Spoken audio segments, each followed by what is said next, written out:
100,000 every single year. That's what Georgia farmer Adam McClendon loses to feral hogs on his 7,900-acre operation. But here's what should terrify every American. While our farmers battle 6 million wild pigs causing $2.5 billion in annual damage, a new threat is crossing our northern border. Super pigs, 485-pound monsters engineered in Canadian labs, are tunneling through minus 58-degree winters and advancing south.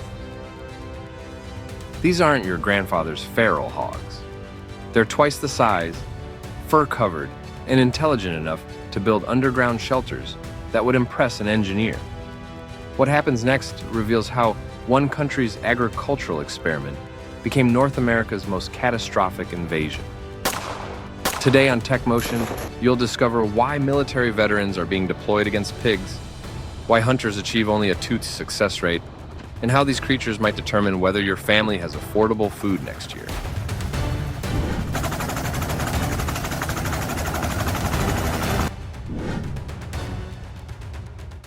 American farmers wake each morning with 2 fundamental missions: cultivating crops that feed our nation and protecting everything from invasive species threatening to destroy generations of work. Through decades of battling feral hogs, farmers had developed quiet confidence in their countermeasures. They'd learned patterns, mastered traps, understood behaviors. Some even believed they were winning. The shock came when human interference changed the rules entirely. Super pig invasion. If not for super pigs emerging from Canada's wilderness, our farmers might have continued their campaign with reasonable success. This isn't nature's revenge. It's humanity's creation coming back to haunt us. We're facing what experts call the super pig invasion.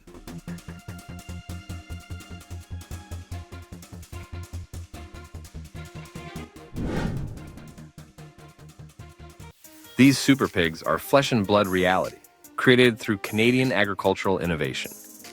The concept was deceptively simple. Canada's winters can kill ordinary livestock in hours.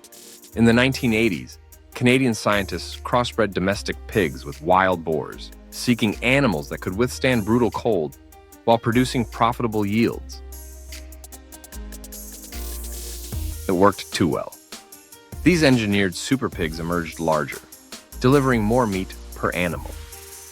Game reserves found them easier hunting targets. On paper, an agricultural triumph, until the market collapsed in the early 2000s. Farmers couldn't sell their stock. Their solution? Release them into the wild, assuming Canadian winters would eliminate them naturally. This assumption would prove agriculture's costliest mistake. These animals are monumentally large. Adults regularly exceed 485 pounds, double America's largest feral pigs. Standard wild pigs range 75 to 240 pounds, standing 3 feet at shoulder, stretching 5 feet long. Super pigs combine feral pigs' toughness with domestic breeds' massive size and explosive reproduction rates. An unstoppable biological force. Comment 1 if you enjoyed the video. Comment 0 if it wasn't your thing.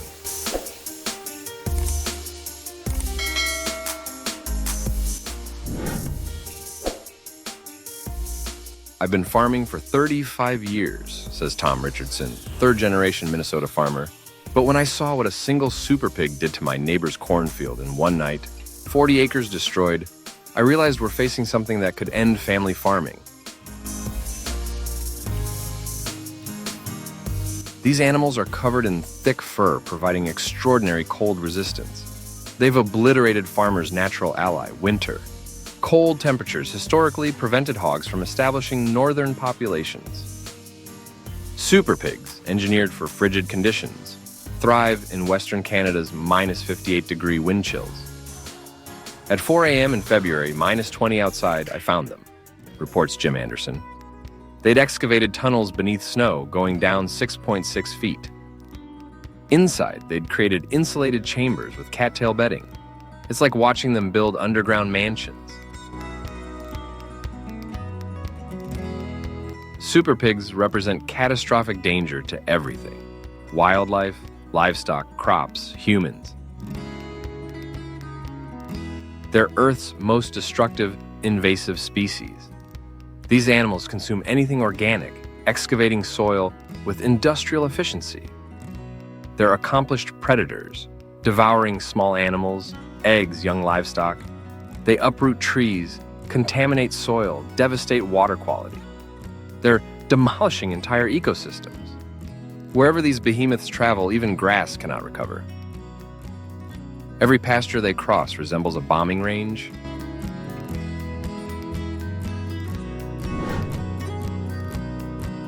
Super pigs function as mobile disease incubators. They harbor countless pathogens, including influenza strains transmissible to humans. Once viruses circulate through pigs, they can mutate into new diseases without vaccines or treatments. They carry African swine fever, readily transmitted to domestic livestock. The United States ranks as the world's third largest pork producer. This threat isn't hypothetical. Following a 2018 outbreak, Chinese farmers euthanized over 43 million pigs. In 2021, cases emerged in Dominican Republic and Haiti, practically next door.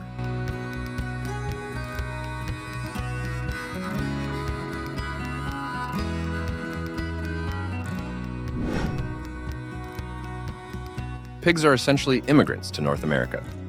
The first documented pigs arrived in 1539 when Spanish explorer Hernando de Soto landed in Florida with 13 pigs.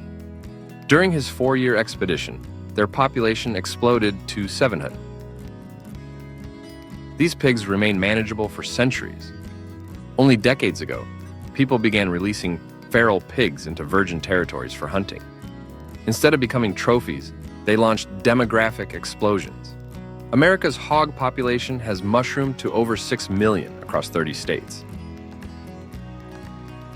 My grandfather told stories about the old days, reflects Texas rancher William Hayes. Seeing a wild pig was rare enough to stop work. Now I lose $50,000 worth of crops annually. Canada's timeline proves more troubling. When markets collapsed, farmers released their stock, assuming winters would eliminate them. Instead, they multiplied exponentially. In the 90s, hogs occupied 27 watershed areas. By 2017, 993 watershed areas were infested, covering 300,000 square miles.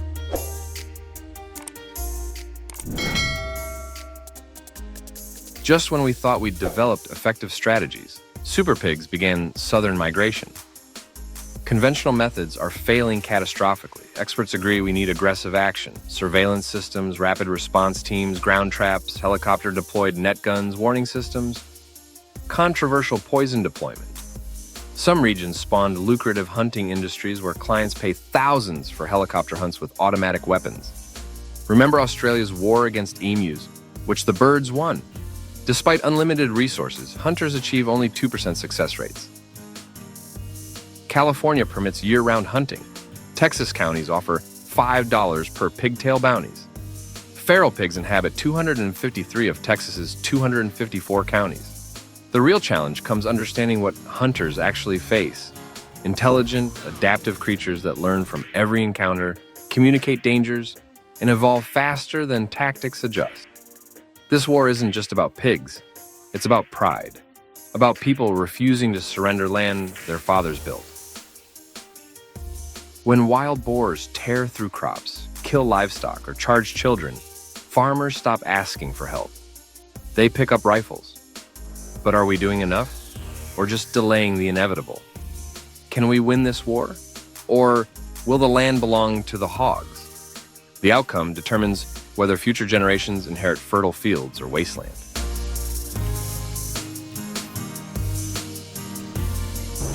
Using aircraft is the only way to track these intelligent, elusive creatures through dangerous terrain no man can easily reach. That's what they told me before we lifted off. I thought it was just a figure of speech, until I saw the land for myself. Dense mesquite thickets, cracked ravines, Cactus fields stretching for miles. No truck could get through this. No man on foot would last a mile. But from the air, everything changes. Beside me sat Johnny, quiet, steady, rifle resting on his lap. A rancher who'd lost goats, chickens, even 2 horses to the hogs. This wasn't hunting for him, this was payback. Movement. Southeast tree line, Johnny called out. The pilot didn't ask twice. We dipped low, fast. From this angle, the herd looked like oil splattered across the field. Thick, chaotic, fast.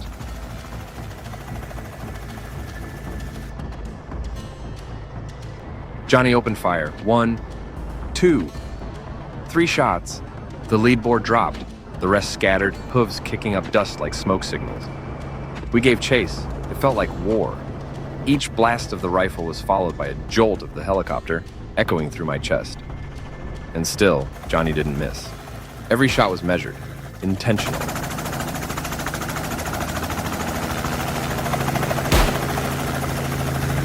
Another call crackled through the radio.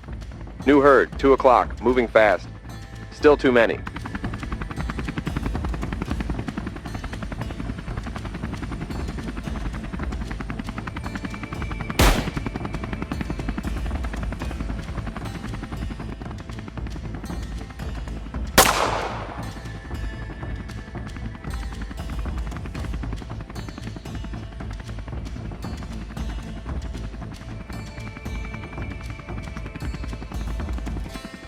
Hold position. We've got visual. Our helicopter adjusted course immediately. The target appeared, large, fast, and cutting across the open plain. No time for discussion. The pilot dropped the altitude sharply, bringing us just above the treetops. The maneuver was tight, precise, executed perfectly under pressure. This is why the helicopter matters. On foot, that target would vanish in seconds. But up here, we had the angle, the speed, and the reach. Johnny leaned out, eyes locked. The rifle braced firm against the doorframe. Despite the constant vibration, he didn't flinch. First shot, too high. Second, closer. Third, perfect. The target dropped mid-sprint. 1 clean shot. No panic, no chase. Just control. That's what aerial precision looks like.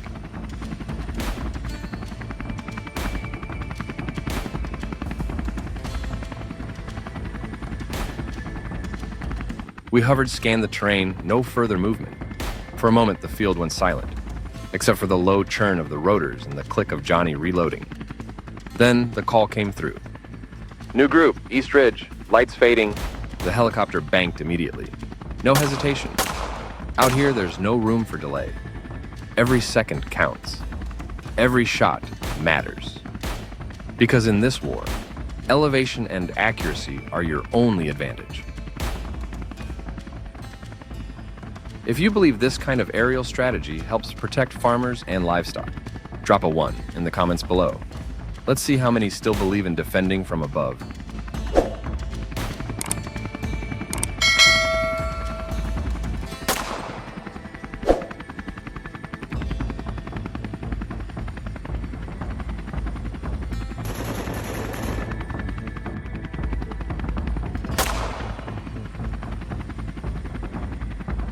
As the last helicopter touched down and the plane sank into silence, we should have felt relief. We didn't. Because in Texas, when the sun sets, the real war begins. Wild boars don't sleep. They wait. They move under darkness. Smarter, faster, more coordinated. And if we rested now, they'd undo everything we'd accomplished. Johnny cleaned his rifle without a word. The team changed gear. Switched to thermals, silencers, low-light scopes. No spotlights, no noise, just the tools for quiet work. Less than an hour in, we spotted them. A herd of 9, weaving through the brush, moving along a fence line like they owned it. The same land we cleared that morning. They were already reclaiming it. We didn't wait. Johnny raised his rifle, took the lead shot. 1 down. We pushed forward. No floodlights. Just thermal silhouettes, steady hands, and the sound of boots and breath. Every few yards, a flash of heat, crosshairs aligned to the head or spine, a silent shot, another hog down. The herd tried to circle around, a common tactic. But this wasn't our first night out. We split, half the team cut west, Johnny and I went east. They ran straight into us. 2 more dropped, both hit at the base of the skull, the sweet spot. Another shot cracked, clean, another. Within 10 minutes, 8 of 9 were down. The last one disappeared into a gulch. Johnny didn't even speak, just nodded and took off after it. Moments later, one sharp shot echoed, right behind the ear, clean. We regrouped under a patch of mesquite, breathing heavy but calm. The sky was quiet again. But it wouldn't last, because in this war, daylight may bring battles, but darkness brings the reckoning. If you're still with us, comment a 2 below to let us know you joined this night fight.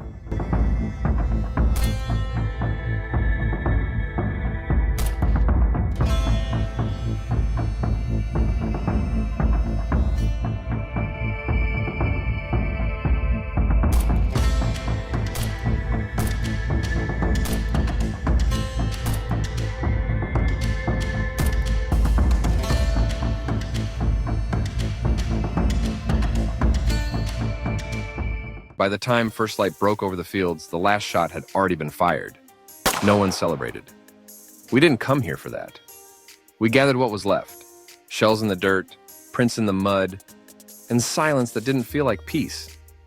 It felt like a pause. Because we both knew. This wasn't victory, this was maintenance. Wild boars don't quit. They hide, multiply, return. And they only need one night to undo months of labor. So we stay ready. Scopes tuned, gear packed, no illusions. This isn't about hunting for sport. This is defense for the land, for the crops, for the families who depend on both. Are we protecting our land or just pushing the problem further?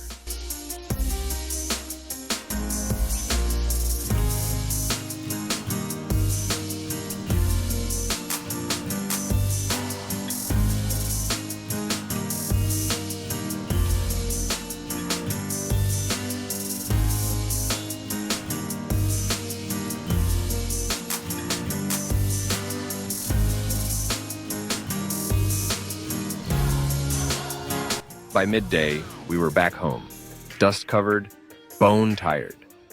The fields looked quiet, but we knew it was temporary, the kind of silence that comes before the next wave. I sat on the tailgate, boots caked in mud, watching the horizon. It's strange. You take down 50 hogs in a day, and it still feels like you didn't do enough, because tomorrow there could be 50 more. Out here, we don't ask for recognition. We just want one thing, to be heard.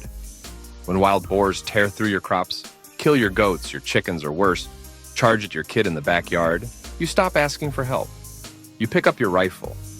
But still, I wonder, are we doing enough or just delaying the inevitable? Can we win this war, or will the land belong to the hogs one day? Let me know what you think. Farmer to farmer, man to man, your thoughts matter.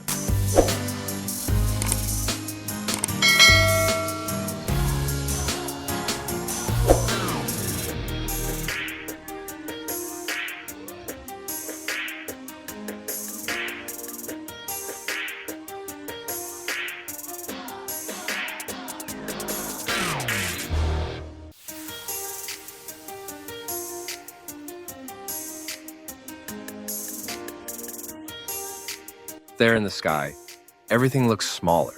The fences, the crops, even the boars. But as the rotors spin and the earth falls away beneath us, something else becomes clear. This war isn't just about pigs. It's about pride. About people who refuse to give up the land their fathers built with calloused hands and stubborn hearts.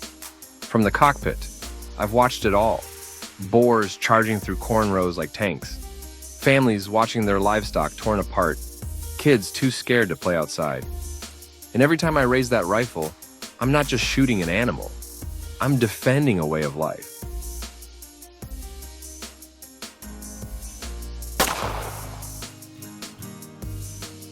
Johnny once told me, if we don't fight for this land, who will? He's right, because no matter how far the boars spread, how many come back, we'll always rise with the sun, load our gear, and fight again. This isn't over, not by a long shot.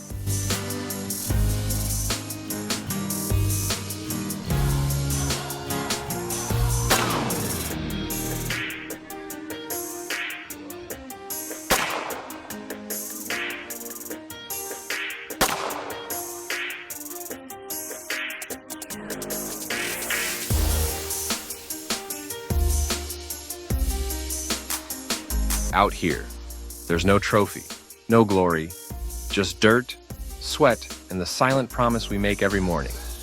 Protect what's ours, or lose it. You've seen it with your own eyes. The chaos, the chase, the cost of doing nothing. And maybe you're not flying choppers or pulling triggers. But if you've ever worked the land, cared for animals, or watched a season's work disappear overnight, you're part of this fight too.